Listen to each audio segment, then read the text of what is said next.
বন্ধুরা, আজকের ভিডিওটি কিন্তু অপরাজিতা গাছের জন্য খুবই গুরুত্বপূর্ণ একটি ভিডিও। কারণ এখন জুলাই মাস, আর এই বর্ষার মরশুমে অনেকেই আমাকে কমেন্ট করে বলছেন, দাদা অপরাজিতা গাছে শুধু সবুজ পাতা হচ্ছে কিন্তু ফুল একদমই হচ্ছে না। আবার অনেকেই বলছেন গরমের শুরুতে বা আগে প্রচুর ফুল পেতাম, কিন্তু এখন আর সেরকম নতুন কুঁড়ি আসছে না। গাছ অনেক বড় হয়েছে কিন্তু ফুলের সংখ্যা দিনে দিনে একদম কমে গেছে। এর প্রধান কারণ কিন্তু অনেক সময় আমরা নিজেরা বুঝতেই পারি না। আমরা ভাবি বর্ষার জল পাচ্ছে, কিন্তু এই জুলাই মাসের বর্ষার দিনগুলোতে গাছের মাটির যে একটি বিশেষ আলাদা যত্ন ও ট্রিটমেন্ট দরকার, সেটি আমরা অনেকেই করি না। তাই আজকের ভিডিওতে আমি এমন একটি জাদুকরী ও গুরুত্বপূর্ণ জিনিসের কথা বলবো, যেটা কিন্তু গাছের এই মরশুমে যে কোনো সারের থেকেও অনেক বেশি দরকারি হয়ে পড়ে। কারণ এই জিনিসটি টবের ভেজা স্যাঁতসেঁতে মাটিকে একদম ভেতর থেকে শোধন করে ঠিক করে দেয়। আর মাটি যদি সুস্থ থাকে তাহলে গাছ নিজেই মাটি থেকে সমস্ত পুষ্টি উপাদান টেনে নিতে পারে, যার ফলে গাছের গ্রোথ দ্বিগুণ বাড়ে এবং প্রতিটা ডালের ডগায় প্রচুর পরিমাণে কুঁড়ি আসে। আমি আপনাদের আজ একদম প্র্যাকটিক্যালি হাতে নাতে দেখাবো এটা জুলাই মাসের এই সময়ে কখন দেবেন, কিভাবে দেবেন, কতটা পরিমাণে দেবেন এবং কতদিন পরপর ব্যবহার করবেন। এর রেজাল্ট এতটাই চমৎকার যে অল্প কিছুদিনের মধ্যেই পুরো গাছ নতুন কুঁড়ি আর ফুলে একেবারে ভরে যাবে। নমস্কার সুপ্রিয় দর্শক বন্ধুরা, আশা করি আপনারা সবাই খুব ভালো আছেন, সুস্থ আছেন এবং আপনাদের প্রিয় চ্যানেলে আবারও স্বাগত জানাচ্ছি। বন্ধুরা, অনেক সময় আমরা দেখি গাছের টবের ওপরের মাটি ধুয়ে গিয়ে একদম ওপর থেকে সরু সরু সাদা রঙের শিকড় বেরিয়ে আসছে। এগুলোকে বলা হয় ফিডার রুট। যখন এই শিকড়গুলো মাটির ওপরে এভাবে ভেসে ওঠে, তখন বুঝতে হবে গাছের খাবারের মারাত্মক ঘাটতি পড়েছে। তো সেই আসল জিনিসটা দেওয়ার আগে আমি এই জুলাই মাসে গাছের দ্রুত বৃদ্ধির জন্য দুর্দান্ত জৈব খাবার মাটিতে মিশিয়ে নেব। প্রথম যে খাবারটা দেব সেটা হলো আমাদের সবার ঘরে থাকা চা পাতা। আপনারা চাইলে আপনাদের বাড়িতে প্রতিদিন যে চা তৈরি হয় সেই ব্যবহৃত চা পাতা ভালো করে ধুয়ে শুকিয়ে স্টোর করে ব্যবহার করতে পারেন, অথবা একদম প্যাকেট থেকে ফ্রেশ নতুন চা পাতাও দিতে পারেন। চা পাতা গাছে দিলে কি হয় জানেন? এর মধ্যে থাকা প্রচুর নাইট্রোজেন গাছের গ্রোথ খুব দ্রুত করে এবং নতুন নতুন ডালপালা গজাতে সাহায্য করে।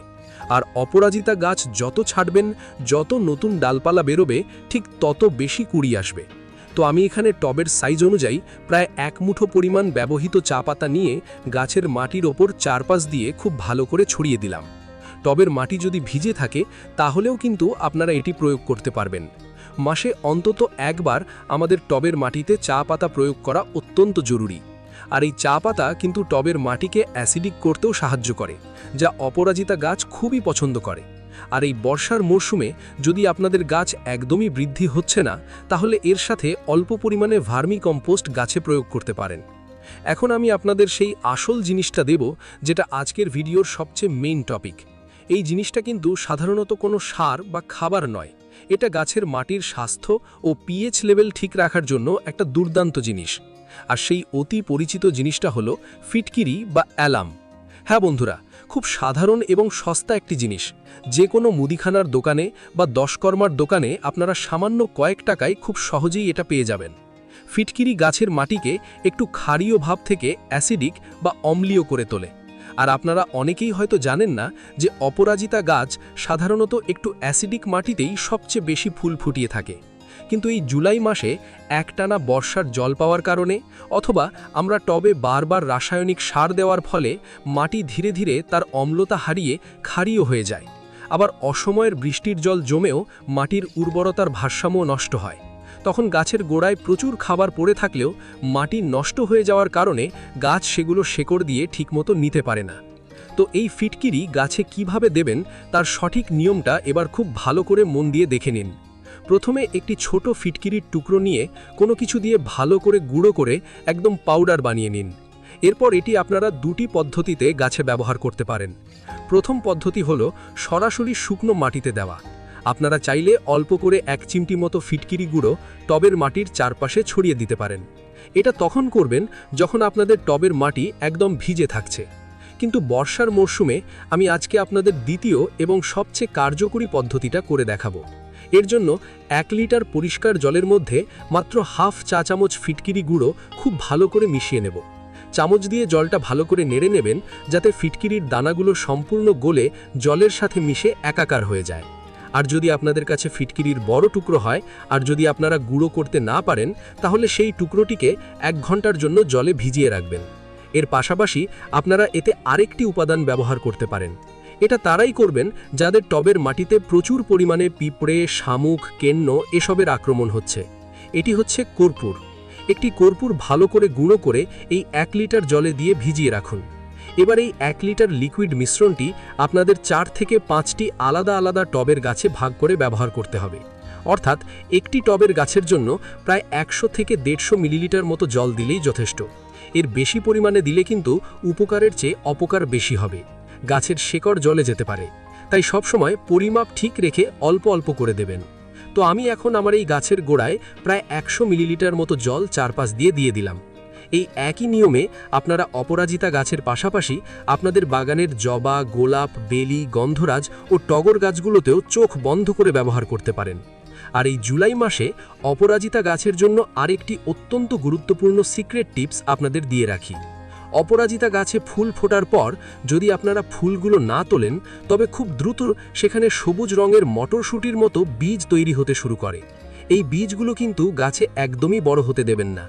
যখনই দেখবেন ছোট বীজের খোসা তৈরি হচ্ছে, কাঁচি দিয়ে তখনই কেটে ফেলে দিন। কারণ গাছে বীজ হতে থাকলে গাছের সমস্ত এনার্জি ও শক্তি সেই বীজ তৈরি করতেই খরচ হয়ে যায়। ফলস্বরূপ গাছ নতুন কুঁড়ি তৈরি করা একদম কমিয়ে দেয় বা বন্ধ করে দেয়। তাই বীজ তৈরি হওয়ার আগেই বাঁশি ফুলগুলোকে তুলে ফেলুন। এর পাশাপাশি আরেকটি কাজ আপনাদের করতে হবে, সেটা হলো হালকা প্রুনিং বা কাটিং করে দিতে হবে। মনে রাখবেন, পুরনো বা বয়স্ক ডালগুলোতে সাধারণত আর নতুন করে কোনো ফুল আসে না। বর্ষার দিনে গাছকে একটু ট্রিম বা কাটছাট করলেই সেই কাটা অংশ থেকে ঝাঁকে ঝাঁকে নতুন কচি ডাল বা সাইড ব্রাঞ্চ বেরোবে। আর অপরাজিতা গাছের নিয়মই হলো, যত নতুন কচি ডাল বেরোবে সেই ডালের প্রতিটা পাতার খাঁজে ছাঁজে তত বেশি ও বড় সাইজের কুঁড়ি আসবে। এখন অনেকেরই মনে প্রশ্ন আসতে পারে যে এই ফিটকিরির জল কতদিন পর পর গাছে দেব? বন্ধুরা, এটি কিন্তু ঘন ঘন বা প্রতি সপ্তাহে একদমই দেওয়া যাবে না।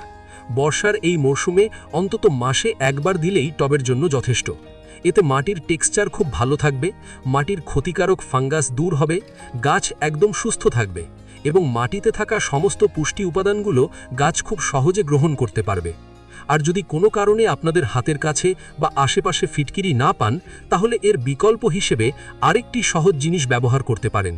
সেটা হলো কফি পাউডার। যে কোনো 2 টাকার কফি পাউডার 1 লিটার জলে গুলে আপনারা মাটিতে দিতে পারেন। কারণ কফি পাউডারও মাটিকে ইনস্ট্যান্ট অ্যাসিডিক করতে দারুণ সাহায্য করে। বন্ধুরা, ঠিক এই পদ্ধতি মেনে আপনাদের গাছেও এটা প্রয়োগ করুন। এরপর মাত্র 10 দিনের মধ্যে আপনারা নিজেরাই ম্যাজিক দেখতে পাবেন। গাছগুলোতে সুন্দর গাঢ় সবুজ নতুন ডালপালা বেরোচ্ছে এবং পুরো গাছ কুঁড়িতে ভরে গেছে। এই ছোট্ট ছোট্ট সহজ টিপসগুলো যদি বর্ষার এই দিনগুলোতে নিয়ম করে ফলো করেন, তাহলে আপনার অপরাজিতা গাছ সারা জুলাই মাস তো বটেই, পুরো বর্ষাকাল জুড়ে ফুলে ফুলে একেবারে রঙিন হয়ে থাকবে। নিজে বাগানে ব্যবহার করে 100% রেজাল্ট পেয়েছি বলেই আজ আপনাদের সঙ্গে মন খুলে শেয়ার করলাম।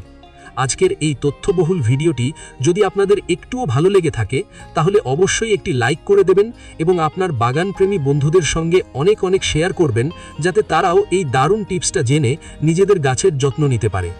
বাগান করার জন্য প্রয়োজনীয় বিভিন্ন ধরনের সার, ওষুধ, টব এবং অন্যান্য গার্ডেনিং সামগ্রীর অনলাইন লিংক আমি এই ভিডিওর ডেসক্রিপশন বক্সে দিয়ে রেখেছি। আপনাদের যেটা প্রয়োজন চাইলে সেখান থেকে দেখে কিনে নিতে পারেন। আর আপনি যদি আমাদের এই চ্যানেলে আজ প্রথমবার এসে থাকেন বা নতুন দর্শক হন, তাহলে এই রকমই সুন্দর সুন্দর গার্ডেনিং ভিডিও নিয়মিত পাওয়ার জন্য চ্যানেলটি সাবস্ক্রাইব করে পাশে থাকা বেল আইকনটি অল নোটিফিকেশনে প্রেস করতে একদম ভুলবেন না। আজকের মতো ভিডিওটি এখানেই শেষ করছি। সবাই খুব ভালো থাকবেন, সাবধানে থাকবেন আর এই বর্ষার মরশুমে নিজের ছাদ বাগানের সবুজ গাছগুলোর যত্ন নিতে থাকবেন। ধন্যবাদ।